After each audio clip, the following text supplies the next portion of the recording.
What's up, nerds? Welcome to... Wow, that was bad. Okay, restart. Take two. What's up, nerds? Welcome to Nintendo Power Blocks Expansion Pack, our weekly YouTube show where we talk about random stuff, about video games, food, whatever we want to talk about. Usually it's video games, but sometimes, like on Expansion Pass, it's about Ninja Turtles or, our dream fantasy Metroid game like last week. I'm Corey, and joining me, as always, is Ed. And Hey, today we're going to talk about the evolution of Zelda and why it was important and how it's evolved over the years. So, Ed, Zelda's one of those franchises that likes to switch it up sometimes. Yes. It really is. Like, you saw the jump from Zelda 1 to Zelda 2, from the NES Zeldas to Link to the Past, and then transforming the Link to the Past model into 3D with Ocarina of Time, and now with Breath of the Wild. It's crazy. And even like the ones that didn't pan out so well, like the DS ones or Four Swords, or not that they weren't great, good games, but I mean, like, some people don't like them, some people do. And then you get like cult classics like Minish Cap, that is kind of stuck on the Game Boy Advance. So, Ed, how do you feel about the evolution of Zelda? Is it as good as that creamy cake that you're eating? Yes. I think the evolution of Zelda is very important to, I think, the gaming industry in total. And reason why I say that is that there's been something about Zelda that has touched so many genres of games. And if it's successful in Zelda, like it works, it'll become successful in that genre if done very well or even innovated on that. A lot of people, whatever the debate you see, Zelda being an RPG or not an RPG, you kind of got to admit that the lore of Zelda and its gameplay always hooks a person. There's always something in Zelda that you're learning, that your the experiences becomes new.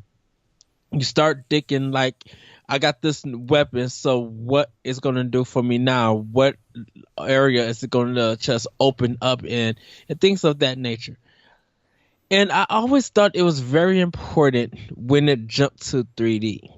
And after playing Ocarina of Time, I found like a new world in Zelda and in 3D gaming in general. Because for me, when it came to 3D gaming, it was always a platformer or something like Tomb Raider in a sense. Like it was kind of an action thing. Sorry, everybody. I know my camera went out. Yeah, sorry about that, everybody. That's kind of been like what I experienced. But when I played Ocarina of Time and the Z targeting, the automatic jumping, checking my surroundings, these big open rooms, it showed me the future of kind of video games. Mario was kind of the beta. It was like the foundation, and then Zelda just expanded on that and just opening up. Where I see a little bit of Grand Theft Auto 3 kind of doing more with a kind of with open world, but that one became more mission based than what Zelda 64 was, Ocarina of Time. Going from there to the GameCube games to Wind Waker, the art style started becoming important. Just seeing how Nintendo was able to look at someone else's art style, incorporate it as their own, and just make it breathtaking. Changing your mind and stuff. And now we got Breath of the Wild, and it's a new experience every time people play it.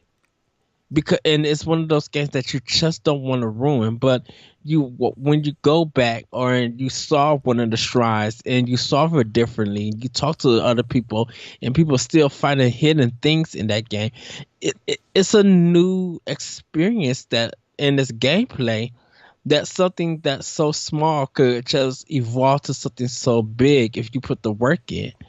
You don't Hmm. really you didn't get that in past Zelda games. You just like you got a new weapon and it opened up an area. Not with Breath of the Wild. So I think in this industry, Zelda has been a big influence in this gameplay and pretty much kind of in its simple mechanics that hasn't been done in other video games.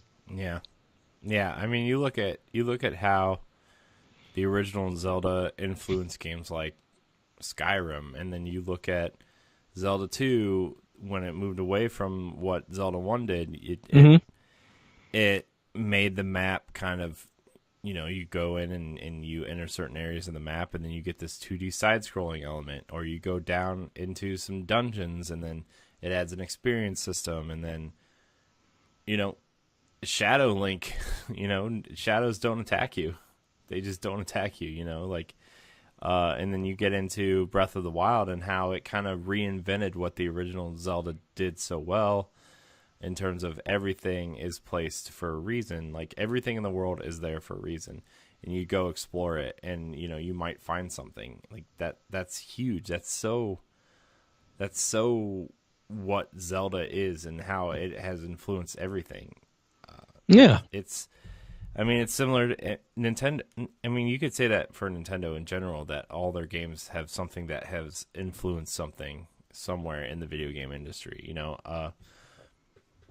But as much as people wanted to chase after Mario, I think a lot of people took what Zelda did and really added it into their games. Like look at the N64 Z targeting. The Z targeting thing was everywhere for the next 15 years. Yeah, and it's still being used today. Hmm. Yeah, and then you look at at A Link to the Past and really adding depth to the land, where like yeah, Zelda 1 had dungeons, but it was pretty much just going from room to room and finding solving puzzles to move on to the next room, or finding keys that open a door on the other side of the dungeon. Whereas you look at A Link to the Past and it added depth. You added floors to the dungeon, and maybe something you did on the first floor changed something on the third floor, or something you did on the second floor changed the way something moved around in the basement. Like it added depth to the already complex dungeons that Zelda was doing, and then Ocarina of Time did such an amazing thing in taking that concept and turning it into 3D for the first time. Hmm. Like, we look at it now and it's like it's everywhere, but at the time, seeing such intricate level design for something that had never been done before is such an amazing feat. Yeah, And yeah, then you look at something like Majora's Mask and adding the time element to it, and everyone on a schedule, and you're looking to see like what tasks can I perform at this time of day versus this time of day, or on this day what changes on the second day. Like all this on a system that nobody had really ever done 3D before. right. And you know, moving Link with that analog control after moving Mario with the analog control, it really showcased how movement of a character and its camera was. Hmm. You know, now that we got double analog sticks, you kind of got to think about like, yo, we were messing around with this stuff with buttons and moving our character with the analog stick. Hmm. You know, Yeah, yeah, and you know, some people say like, you know, everything after Ocarina of Time, except for maybe Majora's Mask. I mean, even Majora's Mask, I think even more so, honestly, in some cases, like, still copy the Ocarina of Time format, but like but it chain it when you make something that influential, like it's hard to innovate on something that's so innovative in itself, you know? Right. I mean, that argument can still be said about the Grand Theft Auto games. After 3 was made, 4, 5, San Andreas, they still followed that blueprint that came from Grand Theft And Auto a 3. lot of open world games outside of Rockstar followed it too, you know?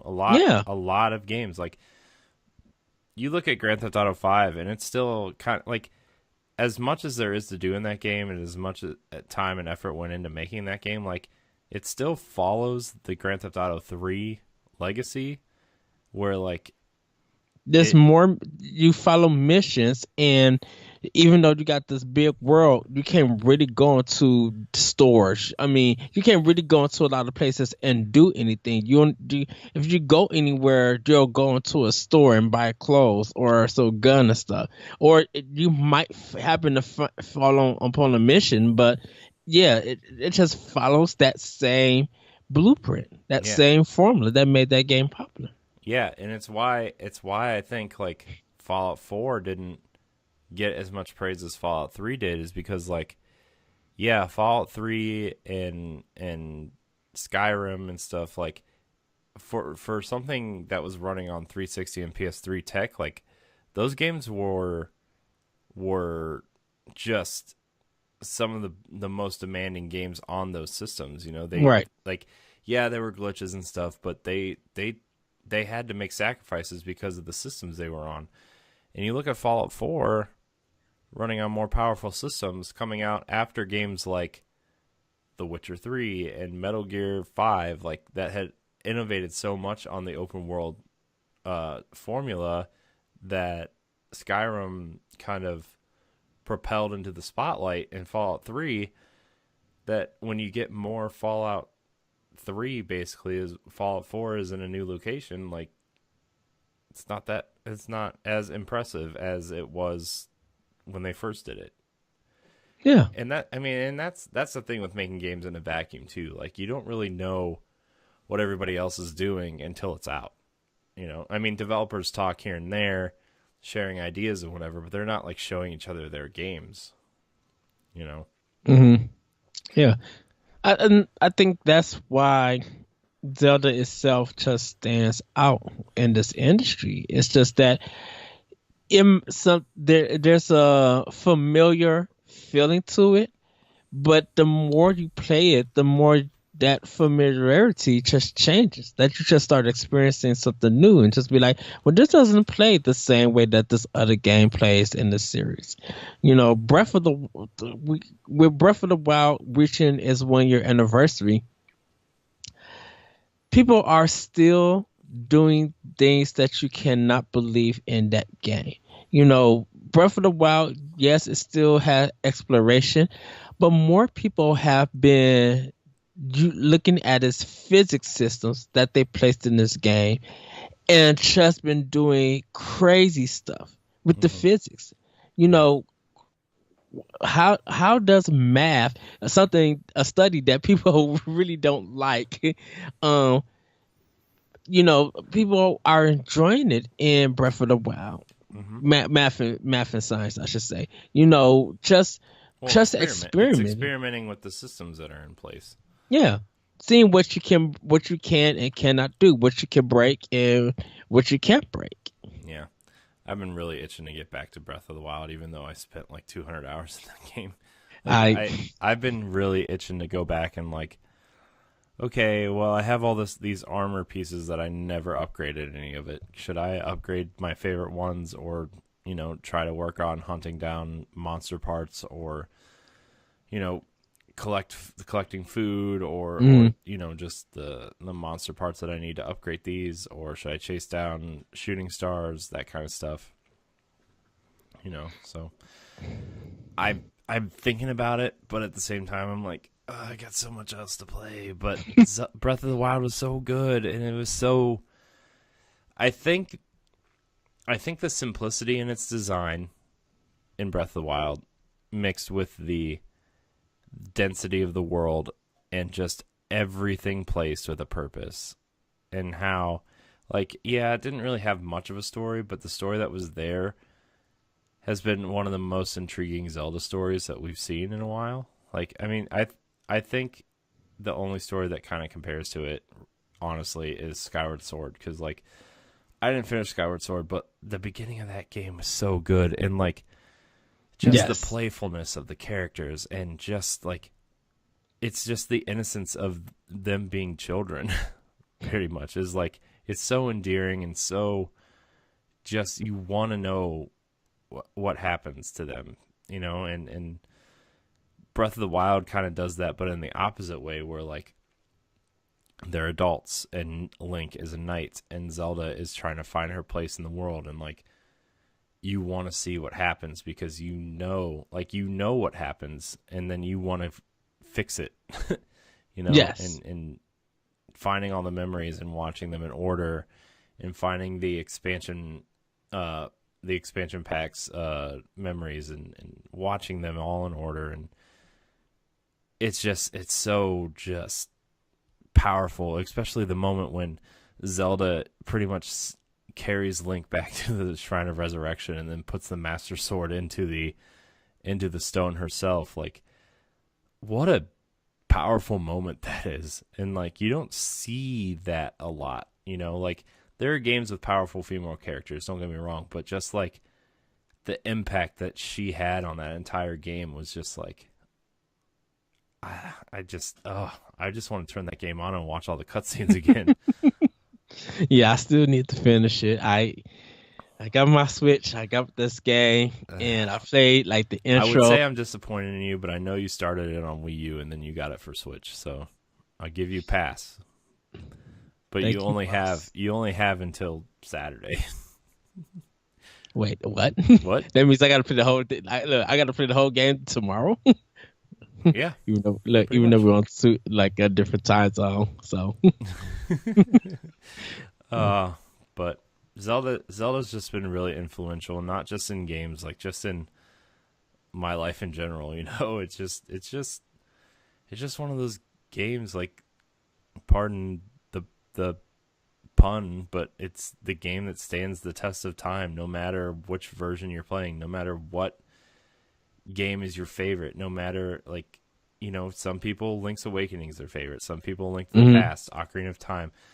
Twilight Princess was my favorite Zelda game for a long time, you know. Skyward Sword was mine, and then Breath of the Wild came and just knocked it down a bit. Yeah, you know, like a lot of people don't like Twilight Princess. I love Twilight Princess. It was, I mean, I like it because it was there for me in rough times, and it's there for me now. And like, Twilight Princess is always around in a big life moment, and like, you know, it was just one of those games that has always been there when I needed it, I guess, and that makes all the difference, you know. It's just one of those influential series that's going to be with us forever. Yeah, and I love it. So. But anyways, anything else you want to add to this, Ed? Yeah. Go play a Zelda game. Yeah. Whether it's your first time, whether you just, you know, feel like remembering a part of that game, go and play one. It's just kind of enjoy for what it is and what it does for this industry and what it means. Because I think if the Zelda franchise ever stopped or was taken away, I don't think there's anything that could take its spot. No, I mean, there's definitely nothing that could take the place of a Zelda game. Like, and people want Zelda like every 2 or 3 years, and you know, it doesn't happen that often. You know, we missed a whole generation of Zelda for Wii U. So like, okay, you know, I mean, Breath of the Wild technically came out on Wii U, but like, you know, like we got to generate our first generation of consoles without a exclusive Zelda game, and it's weird because there's been at least one on every console, if not two. And don't get me wrong, Wind Waker HD was fantastic, and Twilight Princess HD fixed a lot of issues that people had with that game. But I mean, let's face it, the Wii U has the best Zelda games on it for me. But yeah, I love the Wii U. It's such a great console. Yes, Super can't wait. underrated. Can't wait to be. What? Oh, just say I cannot wait to be playing it for Pod and I Play. know. I'm so excited. But anyways, I think that's going to wrap it up for this expansion pack. Remember, you can find expansion pack every Monday on youtube.com/NGR Radio at noon. Ed and I will be doing Let's Pod and Play Season 2. By the time you see this, Tomb Raider episode will already be up, which is episode 1 of Season 2. Infamous Second Son will be the second episode, and I'm very proud of what we were doing. You know, I love that series, and I'm glad we're getting back to it. Yes. Which, by the way, Ed, when we end this episode, we need to talk about what we're doing tomorrow for recording that. But yeah, thanks for joining us for Expansion Pack. You can watch Ed's, or you can listen to Ed's podcast, Optional Opinion. You can check out a plethora of NGR Radio podcasts. Check them all out. Download the family of podcasts. Blah, blah, blah, blah, blah. Subscribe. All that stuff. Leave a comment. And until next time, we love you. Bye, everybody.